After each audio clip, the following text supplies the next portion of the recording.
পোষণের মা, কানের মাথা খেয়েছো নাকি বউ? কতক্ষণ ধরে ডাকছি, পানের পিকদানটা এনে দে তো, যেতে হবে। ৮০ বছরের সরমা মণ্ডলের গলা এখনো কাঁপে না, বরং বয়সের সঙ্গে সঙ্গে যেন তার হাঁক ডাক আরও চড়া হয়েছে। পুরনো দালান বাড়ির ভাঙা দেওয়ালে সেই গলা প্রতিধ্বনি তুলে ছড়িয়ে পড়ে। ভেতর ঘর থেকে একটু হাঁপ ধরা গলায় সাড়া আসে, আসছি মা, এক্ষুনি আসছি। এটাই বড় বউ লক্ষ্মী, সবাই তাকে পশেনের মা বলে চেনে। রাসবিহারী ল্যানের ৭৬/৫১ নম্বর সেই জীর্ণ বিশাল দালান বাড়িতেই থাকে মণ্ডল পরিবার। নিজেদের বাড়ি নয়, বাপ ঠাকুরদার আমলে ভাড়া নেওয়া। এখনও মল্লিকগণ্ডা বাজারের ৫১ টাকা বাৎসরিক ভাড়ার সেই ব্রিটিশ আমলের রসিদটাই যেন তাদের বংশলতিকার প্রমাণপত্র। এখনকার মালিকেরা বিদেশে, কেউ ফিরেও তাকায় না। শুধু মাঝে মাঝে প্রমোটাররা এসে চকচকে চোখে বাড়িটা চারপাশ ঘুরে যায়।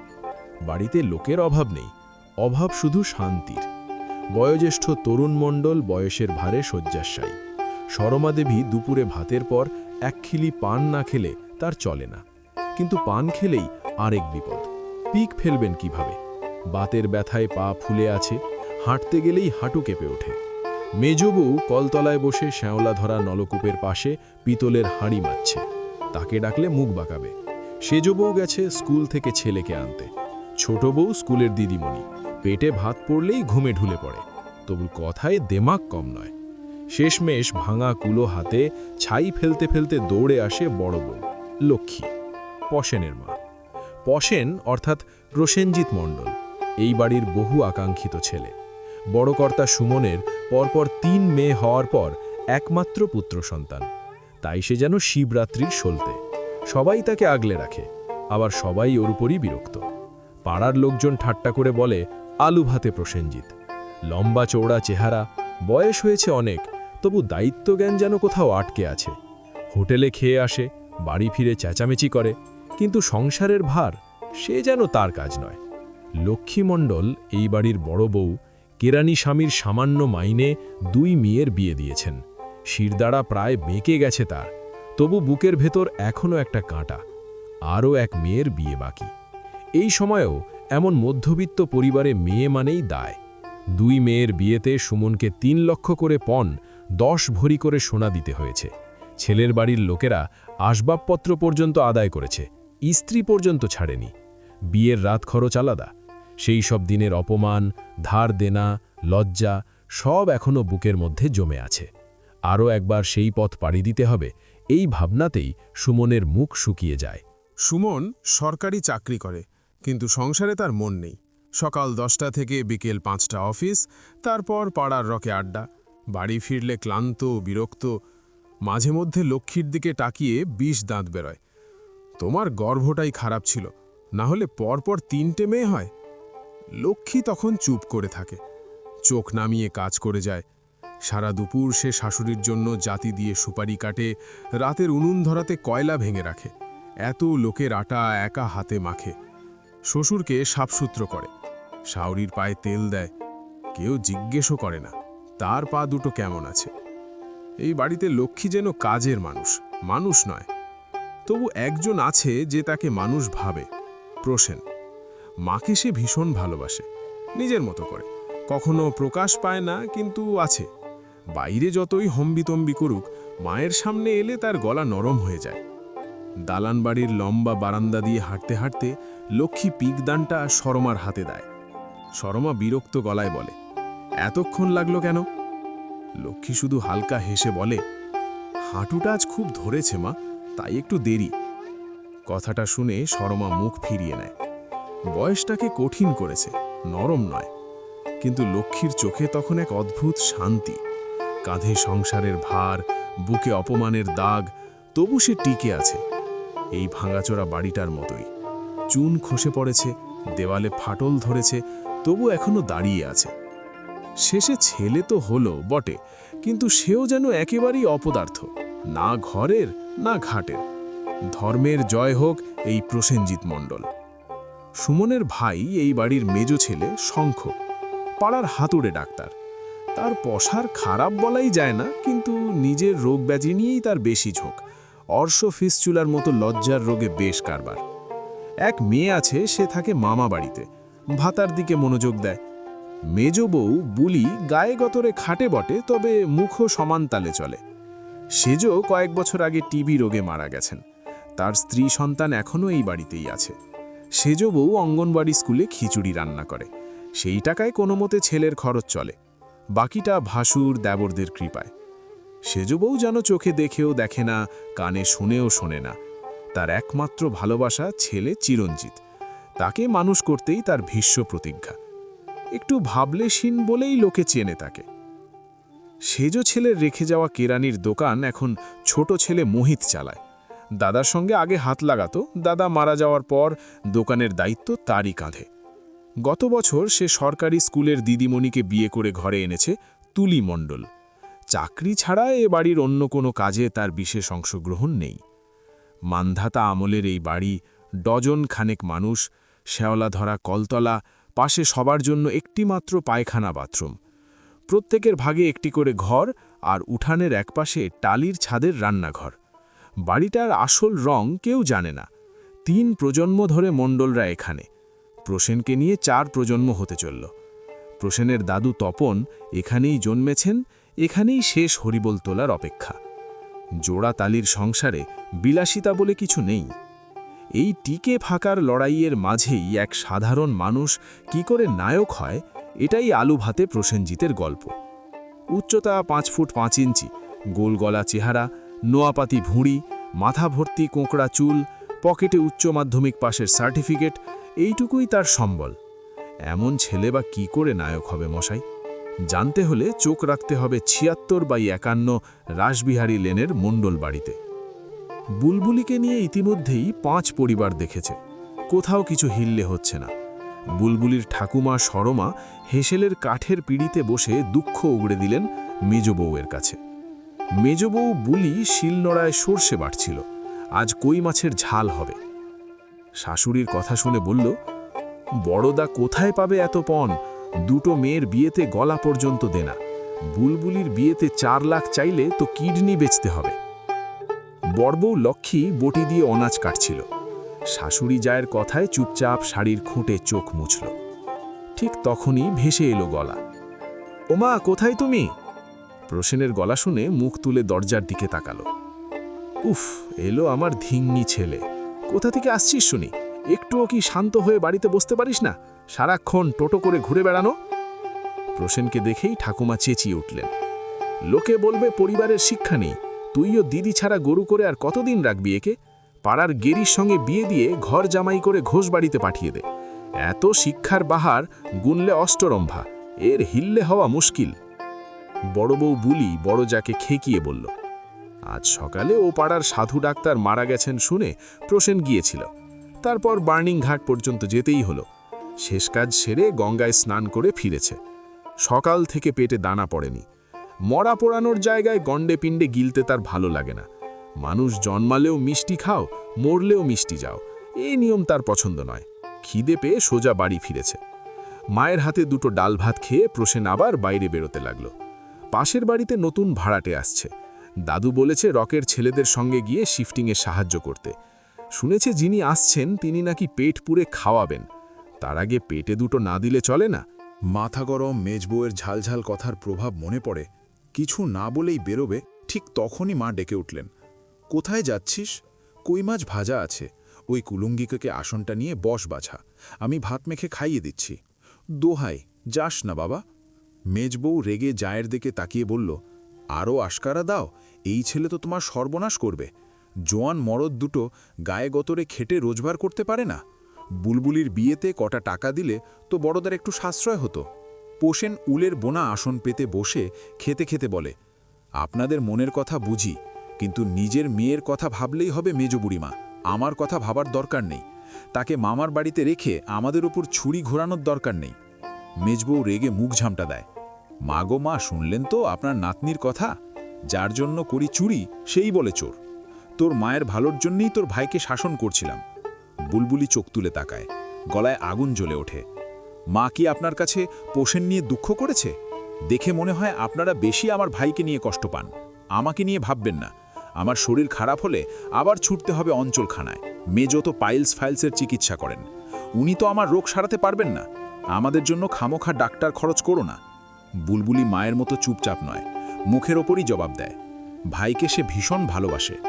গুলুমুলু ভাইটা কতটা পরোপকারী সে জানে, কিন্তু বাড়ির কেউ পোষেনকে সহ্য করতে পারে না। সবাই বাঁকা চোখে দেখে, এমনকি বাবা। মাকে আর ভাইকে নিয়ে যত কথা শোনে তা বাইরের লোকের সঙ্গে তুলনা হয় না। বাইরের লোক বললে চুপ থাকা যায়, কিন্তু নিজের বাবা যখন বলে কষ্টটা গায়ে বিঁধে থাকে। পোষেন মায়ের মাখানো ভাত মুখে দিতে দিতে বলে, জানো মা, কাল সারাদিন কেন বাড়ি আসিনি? আমাদের ক্লাবের ফুটবল টুর্নামেন্ট ছিল। 3টে গোল দিয়েছি আমি। আমার খেলা দেখে বিপক্ষ দলের চোখ কপালে উঠে গেছে। কেউ ভাবেনি মোটকা আলু ভাতে প্রসেনজিৎ এমন খেল দেখাবে। ঠাকুমা শর্মা খুশি হয়ে বলে, বাবা, এই আলু ভাতে চেহারায় এমন ভেলকি? আমার বাপের বাড়ির গোষ্ঠীর রক্ত আছে তোর মধ্যে। এই 3টে বিটি ছেলে না বিয়ালে বড় বউ, আমার সুমন পোষেনকে কার্শিয়াংয়ের হোস্টেলে দেখে পড়াতে পারত। মিনমিনে গলায় লক্ষ্মী বলে, মেজও তো মেয়ে বিয়েছে। আপনি আমি সবাই মেয়ের জাত। 3টে মেয়ে জন্ম দিয়ে কি অন্যায় করেছি মা? সেজবু অঙ্গনবাড়ি স্কুল থেকে ফিরে হেসেলে ঢুকছিল। বাসন নিয়ে কলতলায় যাবে। বড় জায়ের কথা শুনে থেমে বলে, ও দিদি, এসব বলে লাভ নেই। পোষেনকে খাইয়ে রান্না শেষ করো, আবার রাবণের গুষ্টিকে খেতে দিতে হবে। পোষেনের দিকে তাকিয়ে নরম গলায় মেজবউ বলল, শোন বাবা, তুই ভালো ছেলে। জীবনে যা করতে মন চায় করবি। লক্ষ্য ঠিক রাখবি, ন্যায়ের পথে থাকবি। অন্যায়ের কাছে মাথা নত করবি না। অনেকেই তোকে দমিয়ে রাখতে চাইবে। তোর সেজবুড়ি বলছে, সাহস নিয়ে এগিয়ে যা। ভাত খেয়ে যা যেখানে যাবি। এই হেসেলে সারাদিন বাঁকা কথা চলে, সব শুনতে নেই। সেজবউয়ের কথা শুনে শর্মা রেগে উঠলেন। অভাগী, ভাতার খাকি, ছেলেকে আশকারা দিয়ে মাথায় তুলছিস? পোষেন, আর মাথা খাস না, নিজের কাজে যা। সেজবউ চুপচাপ বাসন নিয়ে কলতরার দিকে চলে গেল। সে জানে তার বেশি কথা বলার অধিকার নেই। ঠিক তখনই উঠোন থেকে চিৎকার, ও জেঠু, পোষেন কই? পাড়ার রকের বন্ধু বিল্টু এসেছে। এদিকে প্রসেনজিতের বাবা সুমন অফিসে যাওয়ার আগে দাড়ি কাটছেন। তাড়াহুড়ো চলছে। তার ওপর ছোট ভাই মোহিত একমাত্র বাথরুমে ঢুকে বসে আছে। মিনিট 20 হয়ে গেছে। বাথরুমের অপেক্ষায় দাঁড়িয়ে সুমন ভাবলেন, দাড়িটা ততক্ষণে সেরে নেবেন। হঠাৎ পেছন থেকে হুলো বিট্টু চেঁচিয়ে উঠল, জেঠু। সুমন চমকে হাত ফসকে দিলেন। গালে খানিকটা কেটে রক্ত বেরোল। শালা বাঞ্চত, কিরে? গালে হাত দিয়ে চেঁচিয়ে উঠলেন। বিট্টু দুপা পিছিয়ে আবার এগিয়ে এসে দাঁত বের করে বলল, হে হে, জেঠু, গালটা কেটে গেল নাকি? সুমন মগ হাতে ঘুরে বললেন, কানা নাকি রে তুই? বিট্টু হেসে বলল, ওই পোষেনকে খুঁজতে এলাম। ওই বাড়ির বাঙাল কাকু ডাকছে ওকে। সুমন দাঁত খিচিয়ে বললেন, ওই হবে। সুমন মণ্ডলের ঘরে খাবে আর রাজু বাঙালের চামচাগিরি করবে। হারামি ছেলে, শুয়োরের বাচ্চা এখনো ঘুমাচ্ছে। সুমনের মা শর্মা শয্যাশায়ী স্বামীকে বেড প্যান দিয়ে দাঁড়িয়েছিলেন। বড় ছেলের সকালবেলার খেউর চুপচাপ শুনছিলেন। সুমন টের না পেলেও বেড প্যানের তীব্র গন্ধ নাকে আসতে মুখ ঘুরিয়ে দেখলেন। তারপর মায়ের হাতে সেটি দেখে মুখ বিকৃত করে বললেন, উফ, বাড়িতে কোথাও একটু শান্তি নেই? অলক্ষী বউ, 3টে মেয়ে, অপদার্থ ছেলে, বিধবা ভাই বউ, প্যারালাইসিস বাবা, আর একটা বজ্জাত মা। মা, তোমার কি একটুও কাণ্ডজ্ঞান নেই? এই হাগার গন্ধ শুকে আমাকে অফিসে যেতে হবে? আরও গজগজ করে উঠল, বাবাকে এত খেতে দাও কেন? সারাদিন শুয়ে থাকে, তাও এত গ্যাস। অন্নপ্রাশনের হাত উঠে আসবে যেন। শর্মা ঠান্ডা গলায় বললেন, ভোরে অন্নপ্রাশন হয়নি তো ভাত উঠবে কি করে? তোর দাদু মরেছিল সেবার। সুমন বিরক্ত হয়ে বলল, হ্যাঁ, জন্মের পর থেকেই আমার অধিষ্ঠ খারাপ। যাও তো, ওটা সাফ করে এসো। তারপর চেঁচিয়ে উঠলেন, বড় বউ, ভাত হলো না এখনো? সকাল সকাল সব উল্টোপাল্টা। শর্মা গজগজ করতে করতে ড্রেনের দিকে গেলেন। সুমন আবার দানি কামাতে মন দিলেন। বাড়ির অস্বাভাবিক পরিস্থিতি বুঝে বিষ্ণু পা টিপে সোজা চলে গেল সিঁড়ির তলার ঘুপচি ঘরের দিকে। পশেনের আস্তানা। চৌকির ওপর নোংরা মশারির ভেতর লুঙ্গি মাথায় টেনে তোষেন ঘুমিয়ে আছে। মুখে হালকা হাসি, মনে হয় ভালো স্বপ্ন দেখছে। এই পশেন, শালা আলু ভাতে, উঠ। হরিনামে ঝোলা খুলে স্বপ্ন দেখছিস নাকি? পশেন ধর্মর করে উঠে বসল। লুঙ্গি টেনে নামিয়ে দেখে বিট্টু দাঁড়িয়ে হাসছে কুটি কুটি। হেই কিরে, দিলি তো স্বপ্নটা ভেঙে। ফুলশয্যা শুরু করেছি স্বপ্নে, আর তুই সব মাটি করে দিলি। বিট্টু মশারি কোলে বলল, বাড়াবাড়ি করিস না, এদিকে স্বপ্ন সুন্দরী হাজির হচ্ছে। পশেন চোখ কুচকে বলল, চুন্নু মেরে এসেছিস নাকি? কি আজে বাজে বকছিস? বিষ্ণু বলল, বাঙাল কাকুর বাড়িতে কাল ভাড়াটে আসেনি, আজ আসছে। সঙ্গে আসছে স্বপ্ন সুন্দরী মৈত্রী। মৈত্রী? পশেনের চোখ কৌতূহলে বড় হয়ে গেল। বিট্টু হেসে বলল, চল উঠ, এখন হাঁক দিয়ে যেতে পারবি না, লাইনে লোক, চা পাবি না। তোর মা একা হাতে রাবণের গোষ্ঠীর রান্না করছে, ঠাকুমা দাদাজিকে হাওয়া করছে, শিউলি কাকিমা চণ্ডীমণ্ডপের অঙ্গনবাড়িতে খিচুড়ি ঘাটছে। পশেন হাত নেড়ে বলল, থাম থাম, পুরো বাড়ির খবর তোর কাছে আছে মানলাম। বিট্টু চোখ টিপে বলল, এই সময় যদি তোর ছোট কাকিমা তোকে দেখত, ফুলশয্যাই হয়ে যেত আজ। মা কালী বলে আমাদের আলু ভাতে বন্ধুকে আর ভার্জিন পেতাম না। পশেন ধমক দিল, যা ভাগ, ছোট খুড়ি মায়ের মতো। বিট্টু হেসে উঠল, মায়ের মতো? মালটা তোর বয়সী প্রায়। সেদিন তোকে বলেনি আলু ভাতে পশেন বাবা, এত বড় ভুঁড়ি আর পাহাড়ের মতো পশ্চাৎ দেশ, ওটা কি এতটুকু? মা হলে এমন বলতো? পশেন বিছানা থেকে নেমে গম্ভীর হলো, রাতে ঘুম হয়নি রে। ইঁদুর বাঁদর আরশোলা কি নেই এই সিঁড়ির তলায়। বুলুর চিন্তায় ঘুমও আসে না। দিদিটা খুব ভালো, কটা টাকা যদি বাবার হাতে দিতে পারতাম তাহলে বুলুকে সবার কাছে ধাড়ি মেয়ে শুনতে হতো না। বিষ্ণু দীর্ঘশ্বাস ফেলল, 5 লাখ পণ, কিডনি বেচেও জোগাড় হবে না। পশেন মাথা নাড়ল, পণ দেওয়ার পক্ষপাতী নই আমি। টাকা হাতে এলে বুলুকে সন্তুদার সঙ্গেই বিয়ে দিতাম। দুজন একে অন্যকে ভালোবাসে। এই সময় বুলু 3 বার চা নিয়ে এসে ফিরে গেছে। ভাইয়ের ঘুমের ভঙ্গি সে চেনে, ও অবস্থায় কাছে যাওয়া যায় না। এখন বিট্টুর গলা শুনে আবার চা গরম করে নিয়ে এসেছে। জানে বিট্টু মানেই ভাই উঠে পড়েছে। দরজার আড়াল থেকে পশেনের কথা শুনে বুলুর চোয়াল শক্ত হয়ে যায়। প্রসেনজিৎ দিদি বুলুর ওর বুলবুলির হাতে চা খেয়ে বিট্টুকে নিয়ে সাইকেলে বেরিয়ে গেল। পচার কচুরির দোকানের ধারে 3টে করে কচুরি গিলেই ওরা যাবে রাজু বাঙালের বাড়ি। রাজুর পাকা চুলের জন্য পাড়ার সবাই তাকে দাদু বলে ডাকে, এমনকি বয়সে বড় লোকও। এতে রাজু আগে রেগে যেত, এখন আর তেমন প্রতিক্রিয়া দেখায় না, অভ্যাস হয়ে গেছে। তার পদবি বাঙাল। সত্যিই ওপার বাংলার কিনা তা প্রসেনজিৎ জানে না। রাজুর বিশাল 3 তলা বাড়ি, 2টো ফ্লোর এগ্রিমেন্টে ভাড়া দেওয়া। নিচের তলায় সে নিজে থাকে বউকে নিয়ে, ছেলে বিদেশে। নিচের তলায় একটা ঘর বরাদ্দ পশেন বিট্টু কাল্টুদের। ক্যারাম খেলা, IPL দেখা, টুকটাক নেশা সব এখানেই। রাজুও মাঝে মাঝে এসে বসে। কদিন পর কালী পুজো। রাসবিহারী লেনের পুজো নাকি এ এলাকার সেরা। সব জোগাড়যন্ত্র হয় এই আড্ডাঘর থেকেই। রাজুর একটাই শর্ত, ভাড়াটে এলে মালপত্র ওঠাতে হবে, দরকারে পাশে দাঁড়াতে হবে। পশেন বাড়িতে যত দানা খায় তার চেয়ে বেশি খায় রাজু বাঙালের বাড়িতে। কাল যাদের আসার কথা ছিল তারা পারেনি। আজ সকালে ম্যাটাডর গলির মুখে ঢুকতেই পশেন বিট্টু কাল্টু আর নরেন ঝাঁপিয়ে পড়ল মাল নামাতে। প্রায় সব তোলা হয়ে গেছে। ঠিক তখনই একটা হলুদ ট্যাক্সি এসে দাঁড়ালো। নেমে এলেন এক মধ্যবয়স্ক ভদ্রলোক আর ভদ্রমহিলা। পশেন এগিয়ে গিয়ে দুম করে পায়ে হাত দিয়ে প্রণাম করল। খুড়ো, আমি প্রসেনজিৎ মণ্ডল, এই পাড়াতেই থাকি। রাজু দাদুর বাড়িতে আমাদের ঠেক। আপনার সব মাল শিফট করে দিয়েছি, কোনো দরকার হলে ডাকবেন। আমার নাম আলু ভাতে প্রসেনজিৎ। পিছন থেকে রাজু হেসে বলল, এই যে আলু ভাতে। পশেন একটু লজ্জা পেল। ভাড়াটে ভদ্রলোক হেসে বললেন, আলু ভাতে? তা বটে ছোকরা, লুকসও তাই বলছে। তবে রাজুদা বলছে ছেলে কিন্তু বেশ ভালো। আমি স্বপন দাস, ভদ্রলোক পরিচয় দিলেন। ধর্মতলা একটা দোকান আছে, আর এই যে তোমার খুড়িমা দয়ামণি দাস। আর আমার হায়, মেয়ে কোথায় গেল? গাড়ি থেকে নামলেই পশেন থমকে গেল। দয়ামণি বললেন, বাবা প্রসেনজিৎ, এ আমাদের মেয়ে মৈত্রী, কলকাতা ইউনিভার্সিটি থেকে MA করেছে। মৈত্রী ছিমছাম গড়ন, লম্বা, কাটা কাটা নাক চোখ, পাতলা ঠোঁটের পাশে ছোট্ট জরুল, লম্বা বিনুনি, চোখে মোটা ফ্রেমের চশমা, হলুদ সালোয়ার কামিজে যেন একেবারে রোদ্দুর নেমে এসেছে। প্রসেনজিৎ মনে মনে বলল, মাকে গিয়ে খবর দিই, তোমার বৌমা এসেছে। ওরে বাবা, দারুণ! এই যে বাবা পশেন, কি ভাবছ? রাজুর ডাকে চমকে বাস্তবে ফিরল সে। ও দাদু, চমকে দাও কেন? বলো কি বলছো? রাজু বলল, যা মৈত্রীর সঙ্গে ল্যাগেজগুলো তুলে দিয়ে আয়। আর মিস্টার অ্যান্ড মিসেস দাস, আপনারা আমার ঘরে চলুন, 1 কাপ চা খেয়ে তারপর উঠবেন। মৈত্রী একবার পশেনের দিকে তাকালো। পশেন গদগদ গলায় বলল, চলো তোমাকে নিয়ে যাই। মৈত্রী ব্যাগগুলোর দিকে তাকিয়ে বলল, এতগুলো ব্যাগ নিয়ে সিঁড়ি দিয়ে উঠতে পারবেন? 2টো আমাকে দিন। পশেন তাড়াতাড়ি মাথা নাড়ল, না না, আমি পারবো, তুমি শুধু আমার সঙ্গে চলো। আর আমাকে আপনি বলবে না, তুমি বলবে। সিঁড়ি বেয়ে 2 তলা পর্যন্ত এতগুলো ব্যাগ তুলতে গিয়েই হাঁপিয়ে গেল পশেন। বুক ধরফর পড়ছে, কপাল বেয়ে ঘাম গড়িয়ে পড়ছে।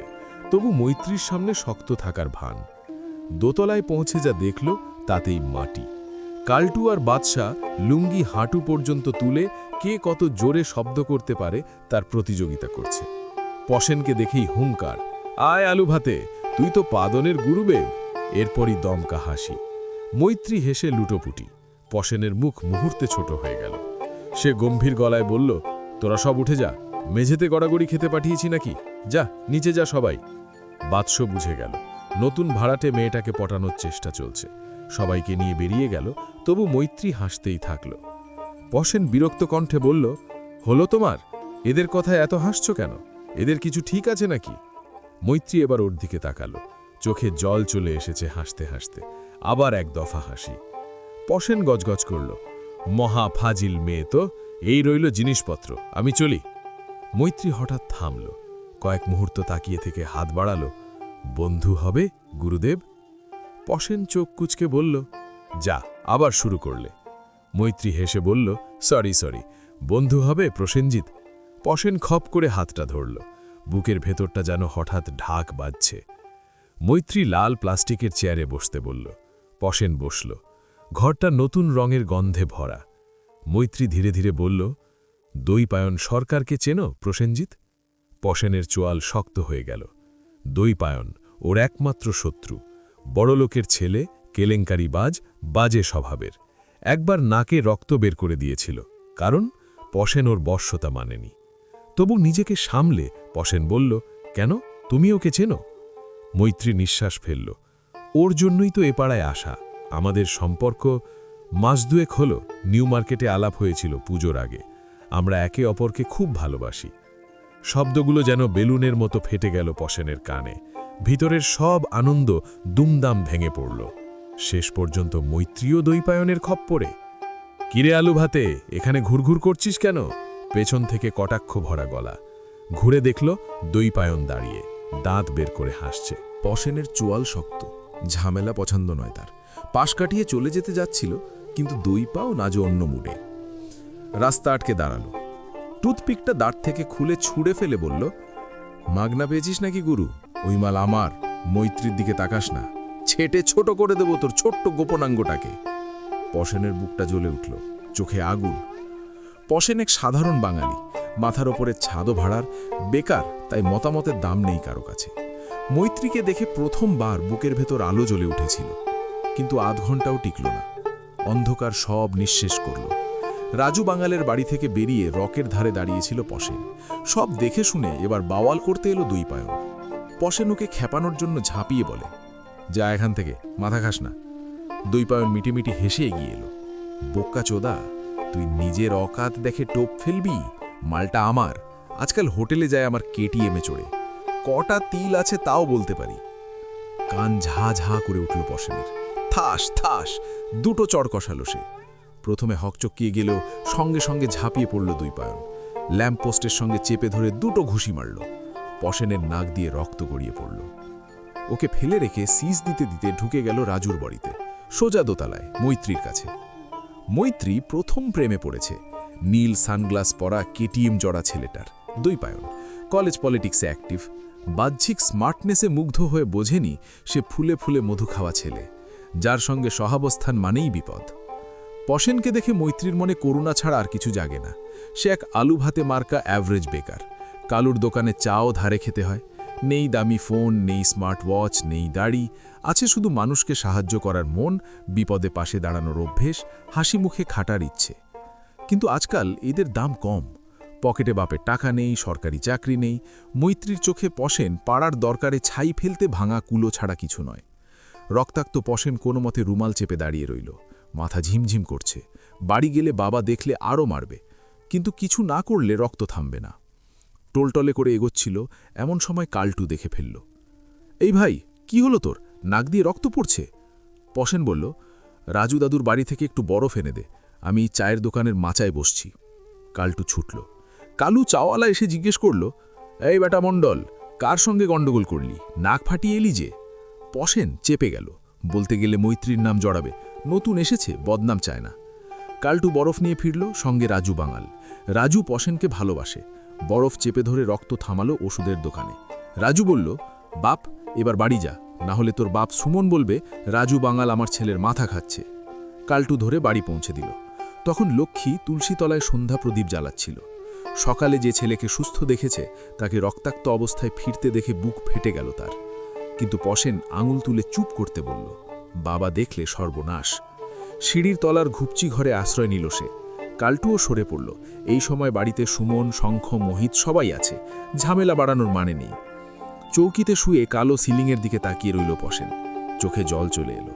নিজের ভাগ্যকে দোষ দেবে না নিজের কর্মকে বুঝল না। বাবা পড়াতে চেয়েছিল, সে আর পড়েনি। বেশি পড়াশোনা নেই, রূপ নেই, চাকরি নেই, টাকার দাপট নেই।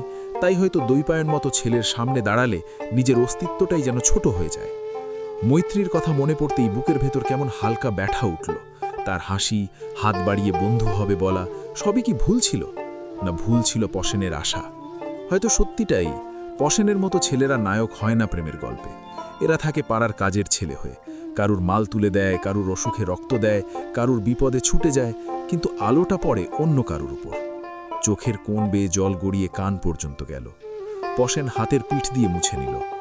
ধীরে ধীরে উঠে বসল সে। অন্ধকার ঘরে নিজের বুকের উপর হাত রেখে মনে মনে বলল, একদিন দেখাবো কারুর দয়ার পাত্র হয়ে না, নিজের জোরে। বাইরে তখন বুলবুলির গলা শোনা গেল। মা, ভাত নামাবো? লক্ষ্মীর ক্লান্ত গলা। নামারে, সবাই বসবে। পশেন গভীর শ্বাস নিল। এই বাড়ি, এই অপমান, এই দারিদ্র্য সব নিয়েই ওর শুরু। এখান থেকেই কিছু একটা বদলাতে হবে। সিঁড়ির তলার অন্ধকারে বসে আলু ভাতে প্রসেনজিৎ প্রথমবার নিজের সঙ্গে চুপচাপ একটা প্রতিজ্ঞা করল। এই গল্প যদি আপনার মনে সামান্য দাগ কেটে থাকে, যদি কৌতূহল জেগে থাকে, তাহলে আমাদের সঙ্গেই থাকুন। পরের এপিসোড মিস না করতে এখনই চ্যানেলটি সাবস্ক্রাইব করুন, আর এই পর্বটি ভালো লাগলে একটি লাইক দিতে ভুলবেন না। এটাই আমাদের গল্পগুলো এগিয়ে নিয়ে যাওয়ার শক্তি।